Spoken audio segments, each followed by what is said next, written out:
Welcome to this edition of the $1 Million Mastermind Podcast. This is where we pick the brains of high achievers from all walks of life and get their hard-earned, real-world insights on winning. I'm your host, Larry Weidel.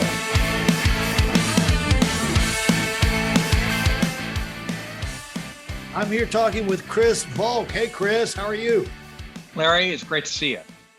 And you're in Alabama. You're in your Alabama home right now. Is that correct? I'm in my Alabama house today. Yes. And for those who don't know, we're in for a treat because Chris knows business and he knows what works, what doesn't work. He's a former co-founder, for example, former co-founder and CEO of Store Capital, which is a privately held specialty finance and asset management company. They did 211 million in revenue in September of 2021. And so he's tasted success.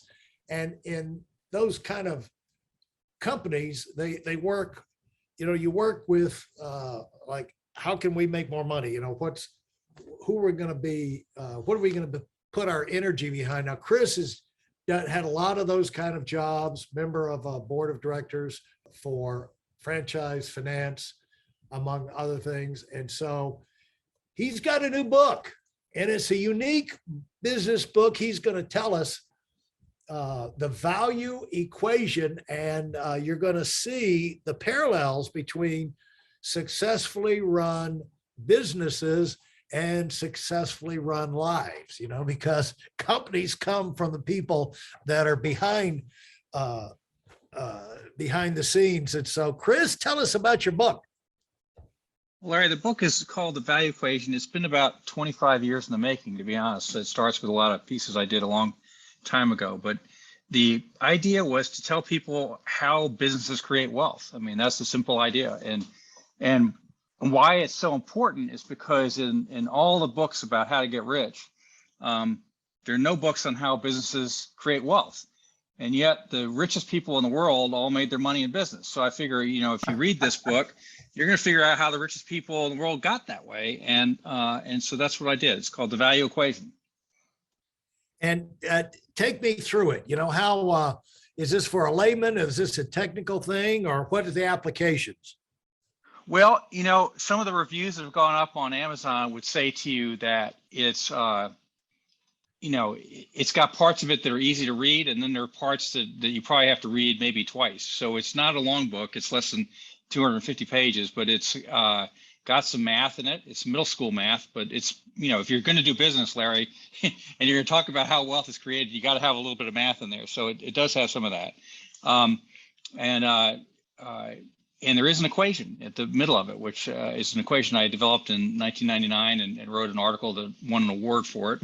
And I won't go into the equation with you now because it's just on the radio, it doesn't really work too good. But I would say it just focuses on three things that people have to do in business. And the one thing is, be operationally efficient. And that's, when you think about operational efficiency, and almost all business people are familiar with this, it's, thinking about how you price your products, what kind of margins you're getting, what kind of cost controls you got. And the second kind of efficiency is going to be asset efficiency, which is basically just trying to control how much money you got to tie up in your business. And then the last one is capital efficiency, which is basically controlling the cost of your equity and all the money you borrow from other people or get money from leases even, so those are the three efficiencies, and they all kind of get down to 6 variables. And you do those 6 variables, and you can start to figure out pretty quick how to value a business, how to determine what your returns are going to be. And most importantly is how much wealth you can create. And, Larry, the people that are the business folks out there that have created the most wealth have created companies that are worth a lot more than what they cost to create. And most companies in the world do not rise to that level. But this book will show you how you do that, and to create a business that's worth more than it costs. And if you could do that, you could basically create money out of thin air, which is what wealth creation is. Yeah. And that would be the goal. So where do people go wrong? How quickly did you how did you come across the equation that far back in your, were you just, the light bulb, the angel sang, the clouds parted, and you saw why were you in a position to realize this? Yeah, well, Larry, you're a working guy. I don't think you think that happens. you know, anybody that's worked hard as you have and has made as much money as you have, and some of the people listening know that things just don't happen automatically. So, I started my life off as just a credit geek. I was in a bank and I modeled out a lot of companies, and as I'm modeling out companies, I'm starting to realize that I can sort of take the models and reduce all the variables. Take as much out of it, so you get Right. the model simpler and simpler. And Yeah. if you do it and you get it simple enough and you get down to 6 variables, then you can start throwing away the spreadsheet. And so basically that's what you get to in the book, is how to sort of understand what a business is going to do, and be able to even do it without a spreadsheet. And so were you at the credit, you were at that level in the credit business when this kind of came to you? I've modeled out about a bazillion companies, and I was just sitting at my desk one day in 1999 or 1998, and I was modeling out a company. And sometimes when you model out companies, you pick numbers out of thin air. So you say, oh, I'm going to start off with sales of $1 million or something. And if you're ever modeling a company where you start off with sales of $1 million, then basically you start to realize that whether you use the number or not, it doesn't really matter. You can say $1, you can say whatever you want to. And so I realized that I didn't really actually need the numbers. I could do it with just relationships of fields. So I basically, that's what the value equation does. You could toss away the numbers and create some universal business truths. And that's a lot of what we do on the personal level, is identify, try to toss through it and find the universal business truths as related to making decisions for running your own life. How you could choose options that would give you the highest odds of success in any given situation. And so when you were sitting at your desk and this came to you, the itch had to come to you, Chris. I need to get where I can put this into action and play with this in a more specific way.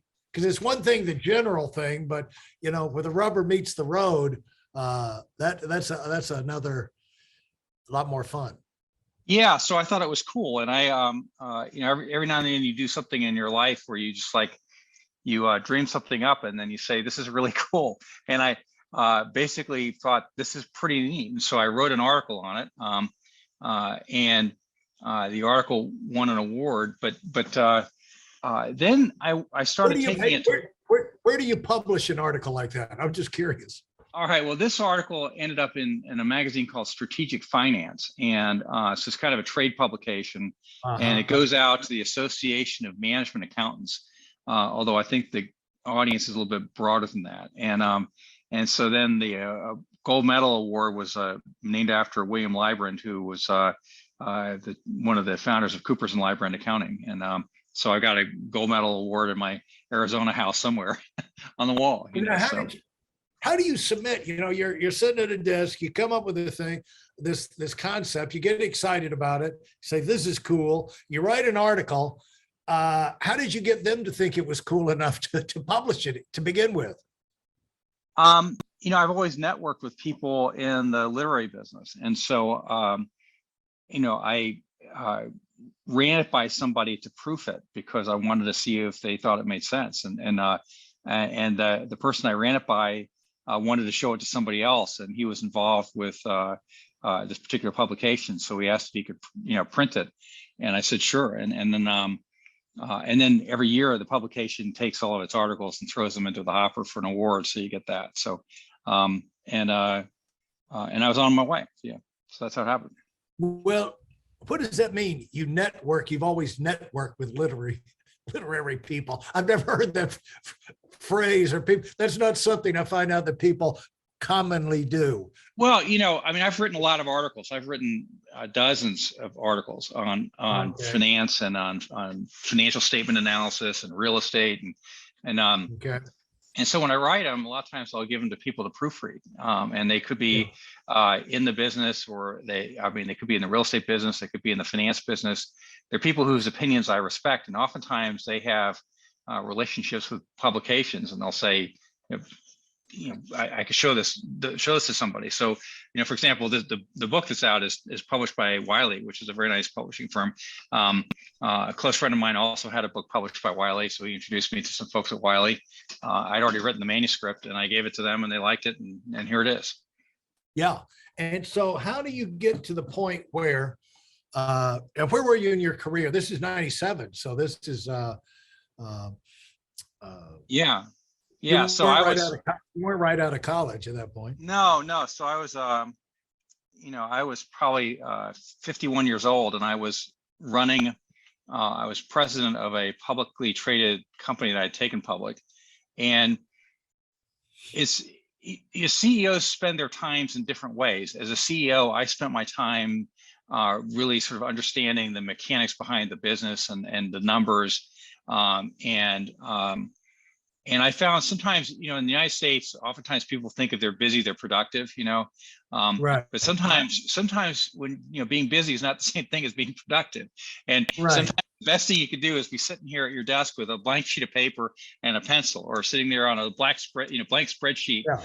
thinking about your business. And I would do that a lot.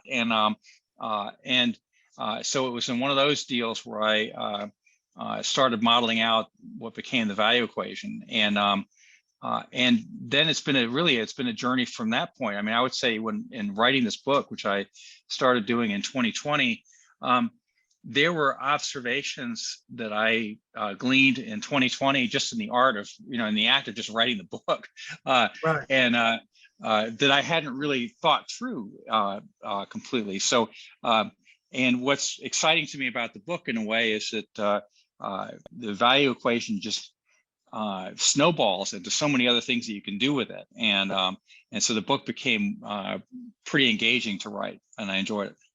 You wanted to write a book about the equation.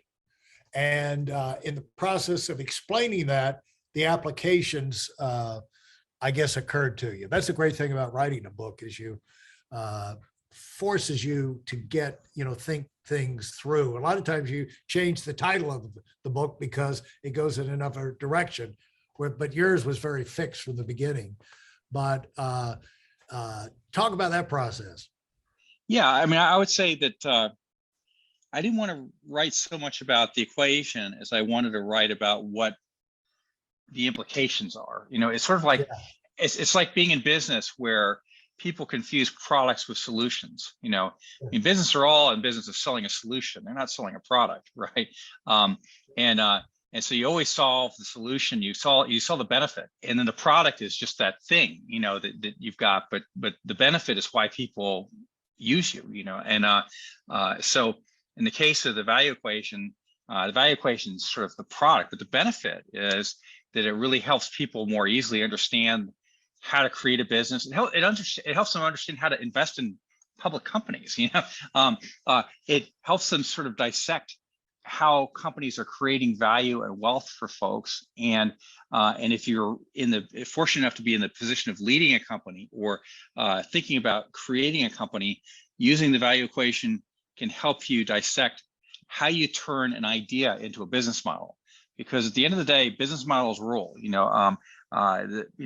Finance is a universal language. It's like music, and accounting, on the other hand, is not a universal language, and it's not like music. And so what you want to do is get entrepreneurs and investors too to think about the world in financial terms that are simple and digestible, and that's what the value equation can do. Fantastic. Thanks so much, Chris. Thanks for listening to the $1 Million Mastermind. If you felt there were any valuable takeaways from this episode, please take a minute and leave us a 5-star review. Your feedback is important and really helps us get the word out to a wider audience. Remember, We have a valuable webinar that is absolutely free. Register for it right now at whitealumwinning.com. Thanks for listening.